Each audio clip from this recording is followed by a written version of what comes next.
여호수아 7장.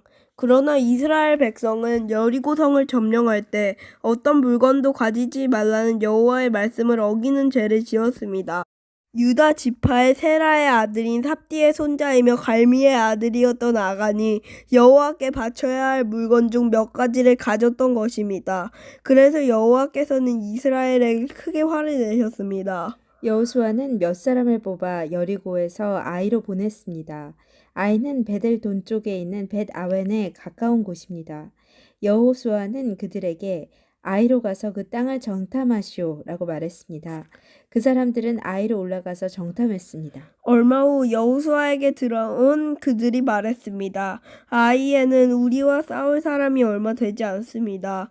백성 모두를 내보낼 필요는 없습니다. 2,000명이나 3,000명 정도만 보내서 아이성을 공격하게 하십시오. 우리 백성 모두가 나가서 수고할 필요는 없습니다. 그래서 약 3,000명 가량이 아이로 나갔습니다. 그러나 그들은 아이 사람들에게 패하여 도망쳐 왔습니다. 아이 백성은 이스라엘 사람들을 뒤쫓았습니다. 그들은 성문에서부터 스바림까지 이스라엘을 뒤쫓았습니다. 그들은 언덕을 내려오는 동안에 36명 정도의 이스라엘 사람들을 죽였습니다. 이스라엘 사람들은 이 일을 보고 매우 두려워하였습니다. 그러자 여호수아는 슬퍼하며 자기 옷을 찢었습니다. 여호수아는 얼굴을 땅에 대고 여호와의 궤 앞에 엎드렸고 그런 자세로 저녁까지 있었습니다. 이스라엘의 지도자들도 여호수아와 같은 자세를 취했습니다. 그들은 또한 슬픔의 표시로 머리에 죄를 뒤집어 썼습니다.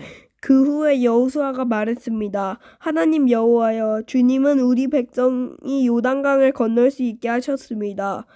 그런데 왜 주님은 우리를 이곳까지 오게 하셔서 아모리 사람에게 죽임을 당하게 하십니까? 우리가 요단강 저쪽에 머무르는 것이 더 좋을 뻔했습니다. 주님, 지금은 아무것도 말씀드릴 것이 없습니다. 이스라엘은 적에게 패했고 가나안 사람들과 이 땅에 사는 모든 사람들이 이 일에 관해 들으면 곧 우리를 포위하여 우리 모두를 죽일 것입니다. 그렇게 되면 주님의 끄신 이름은 어떻게 되는 것입니까? 여호와께서는 여호수아에게 말씀하셨습니다. 일어나라. 왜 얼굴을 땅에 대고 있느냐?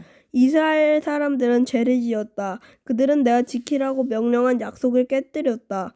그들은 나와 약속한 대로 하지 않고 나의 것을 훔쳐 내 물건 중 몇 가지를 가졌다. 그들은 거짓말을 했고 자기를 위해 그 물건들을 가지고 갔다. 그런 까닭에 이스라엘은 적과 싸워 이길 수 없었던 것이다. 그들은 싸우다가 뒤돌아서서 도망치고 말았다. 왜냐하면 너희는 내가 없애라고 한 것을 모두 없애지 않고 나에게 완전히 바치지 않았기 때문이다. 너희는 내가 바치라고 명령한 모든 것을 없애야 한다. 너희가 그 일을 행하지 않는 한 나는 너희를 도와줄 수 없다. 이제 일어나라. 내 앞에서 백성들을 거룩하게 하여라. 그들에게 이렇게 전하여라. 내일 주님을 위해 스스로를 거룩하게 하여라. 이스라엘의 하나님 여호와께서 너희 중 누군가가 여호와의 명령을 어기고 여호와께 바쳐야 할 것을 가지고 갔다고 말씀하셨다. 그 물건들을 버리지 않는 한 너희는 결코 적과 싸워 이길 수 없을 것이다. 내일 아침 너희의 모든 지파들은 여호와 앞에 가까이 나아오너라. 여호와께서 그중 한 지파를 고르실 것이다. 그러면 그 지파의 모든 집안들을 여호와 앞에 가까이 나오게 하여라. 여호와는 그 집안 중에서 한 가족을 고르실 것이다. 그때 그 가족의 남자들을 여호와 앞에 가까이 나오게 하여라.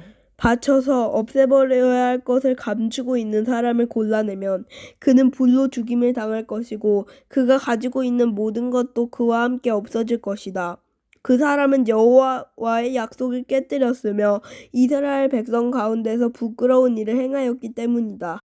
이튿날 아침 일찍 여호수아는 이스라엘 모든 사람들을 여호와 앞에 서게 했습니다. 이스라엘의 모든 지파가 여호와 앞에 서자 여호와께서는 유다 지파를 뽑으셨습니다. 그래서 유다 지파의 모든 집안이 여호와 앞에 섰습니다. 여호와는 세라의 집안을 뽑으셨습니다. 그러자 세라의 온 집안이 여호와 앞에 섰습니다. 이번에는 삽디의 가족이 뽑혔습니다. 그러자 여호수아는 삽디의 가족 모두에게 여호와 앞으로 나아오너라 하고 말했습니다. 주님은 갈미의 아들 아간을 뽑으셨습니다. 갈미는 삽디의 아들이었고 세라의 손자였습니다. 여호수아는 아간에게 말했습니다. 아간아, 이스라엘 하나님 여호와께 영광을 돌리고 사실대로 고백하여라. 숨길 생각은 하지 말고 내가 한 일을 내게 말하여라. 아간이 대답했습니다. 옳습니다. 제가 이스라엘의 하나님 여호와께 죄를 지었습니다. 제가 한 일을 말씀드리겠습니다.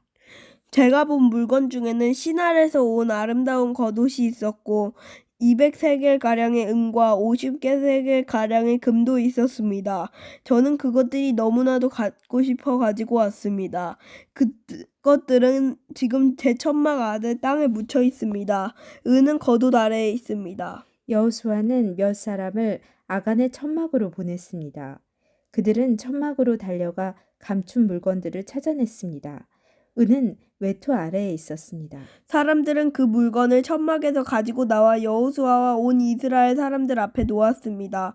그리고 여호와 앞에 그 물건들을 펼쳐 놓았습니다. 여호수아와 모든 백성들은 세라의 아들 아간을 괴로움이란 뜻의 아골 골짜기로 데리고 갔습니다. 그들은 은과 외투와 금과 아간의 아들들과 딸들과 소와 나귀와 양들과 천막과 그 밖에 아간이 가지고 있던 모든 것들도 함께 가지고 갔습니다. 여호수아가 말했습니다. 어찌하여 내가 우리를 이토록 괴롭게 했단 말이냐. 하지만 이제는 여호와께서 너희를 괴롭게 하실 것이다. 그 후에 모든 백성들은 아간과 그의 가족들을 돌로 쳐 죽였습니다. 그리고 나서 아간과 그의 가족들을 불로 태웠습니다. 그들은 아간의 시체 위에 돌무더기를 쌓았는데 그 돌무더기는 지금까지도 거기에 있습니다. 그곳을 괴로움의 골짜기라고 부르는 것도 이런 이유 때문입니다. 이 일이 있은 후 여호와께서는 화를 내지 않으셨습니다. 아멘.